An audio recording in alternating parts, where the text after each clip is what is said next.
Bonjour, aujourd'hui j'avais envie de vous parler du petit déjeuner idéal quand on est enceinte.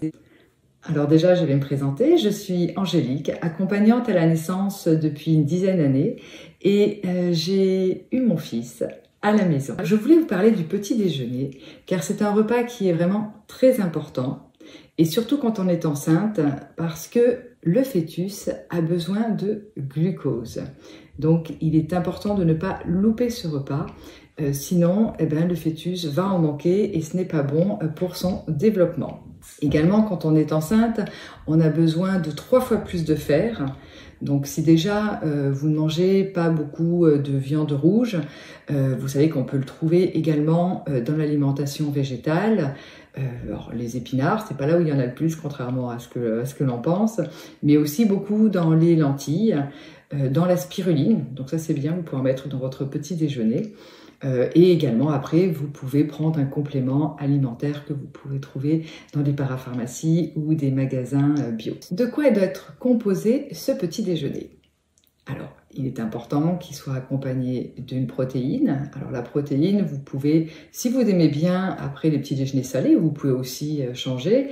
Vous pouvez manger des œufs, vous pouvez manger du fromage, donc attention qu'il soit pasteurisé, puis comme ça vous aurez aussi du calcium. Après, vous pouvez donc en céréalier, vous pouvez manger des biscottes, du pain complet. Alors là, attention parce que des fois quand on est enceinte, on est constipé. Donc voilà, si vous sentez que vous êtes constipé, peut-être passer plutôt à des biscottes ou des galettes de riz, ça c'est pas mal. Il y a des galettes aussi de maïs, il y a vraiment des galettes de toutes sortes. Donc ça peut être intéressant. Vous pouvez mettre un peu de beurre dessus pour avoir donc la vitamine A et également de la matière grasse qui est importante aussi à ce moment-là. Vous pouvez des fois mettre un petit peu de confiture vu qu'il a quand même besoin du glucose, cet enfant. Et vous pouvez manger des flocons d'avoine, ça aussi c'est très bon, c'est complet avec un lait. Alors si vous prenez du lait, vous prenez avec du lait demi-écrémé. Sinon, si ne vous mangez pas de tout ce qui est lait protéines animales, vous pouvez prendre des laits végétaux. Également, si voilà pour le calcium, si on ne le trouve pas que dans le laitage, c'est même des fois conseillé de le prendre autrement. Donc si vous aimez tout ce qui est oléagineux, sachez que si vous mangez 80 g d'amandes dans la journée, vous avez ce que vous avez besoin en apport en calcium. Donc vous pouvez le répartir dans la journée. C'est très bien en tant qu'en-cas parce qu'il faut éviter aussi de grignoter dans la journée. Mais voilà, si vous avez une petite faim, il vaut mieux manger des amandes, des noix, des noisettes avec un fruit sec ou un fruit. Voilà, ça peut combler vos besoins. Donc au petit déjeuner, donc on a dit une protéine, donc qui peut être des œufs, mais qui peut être aussi, si vous mangez du pain complet, vous avez quand même intéressant au niveau des fibres aussi. Donc pain complet, on a dit sinon des biscottes, sinon des flocons d'avoine, des galettes, un fruit, selon la saison, hein, suivez les saisons, c'est quand même plus intéressant. On a parlé donc de la matière grasse et on a dit un petit peu de sucre. Parce que également, c'est un peu tout pareil. Quand on est enceinte, on a besoin de 30% de calcium en plus. Donc c'est pour ça qu'il ne faut pas hésiter à manger des amandes. Donc si vous avez des nausées, donc là il est mieux en fait, c'est de faire plusieurs petits repas. Alors je ne parle pas de grignotage, c'est différent de grignotage, ça va être plus impulsif, voilà, où on s'ennuie, et on va manger un peu n'importe quoi. Donc non, là si vous avez quelques nausées, c'est bien, comme je l'ai dit, de manger quelques amandes ou d'aller manger un fruit ou manger une compote.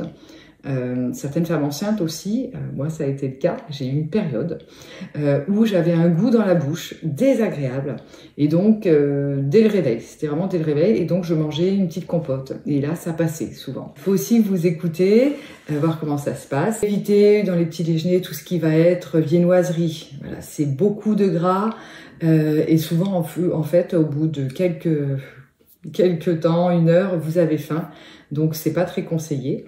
Les jus de fruits, alors c'est très sucré, il vaut mieux manger quand même le fruit en lui-même, en plus comme ça vous avez les fibres, mais bon vous pouvez à la période du jus d'orange, voilà, de vous faire un petit jus d'orange le matin, c'est très agréable. ou de vous faire aussi des smoothies, des mélanges de fruits.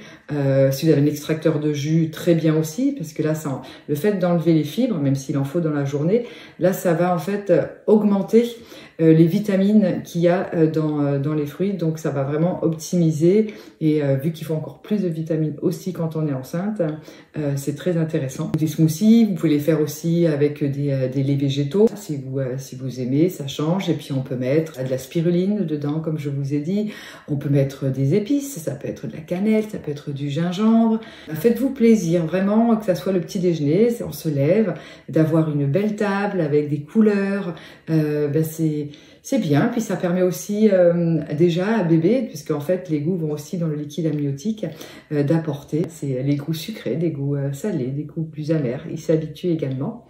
Et il est important évidemment de beaucoup boire. Dans la journée, il faut boire 2 litres d'eau, donc boire des grands verres, parce que toutes les 3 heures, le liquide amniotique se renouvelle. Donc il est vraiment, vraiment, vraiment important de boire. Déjà, ce qui est bien au réveil, c'est de vous boire un petit verre d'eau, et après vous pouvez prendre une infusion ou alors pour éviter tout ce qui est thé et tout ce qui est café, parce que voilà, il y a de la théine et de la caféine qui peuvent énerver, donc vous pouvez prendre tout ce qui est rooibos, donc on dit pas un thé en fait, c'est une plante, donc il n'y a pas du tout de théine. Tout ce qui va être infusion, ou alors tout ce qui va être aussi chicorée, qui est souvent mélangé avec des céréales, ça c'est très bien. Je vous souhaite une très belle journée. Si cette vidéo vous a plu, n'hésitez pas à liker et vous abonner à ma chaîne YouTube Le Trousseau Angélique.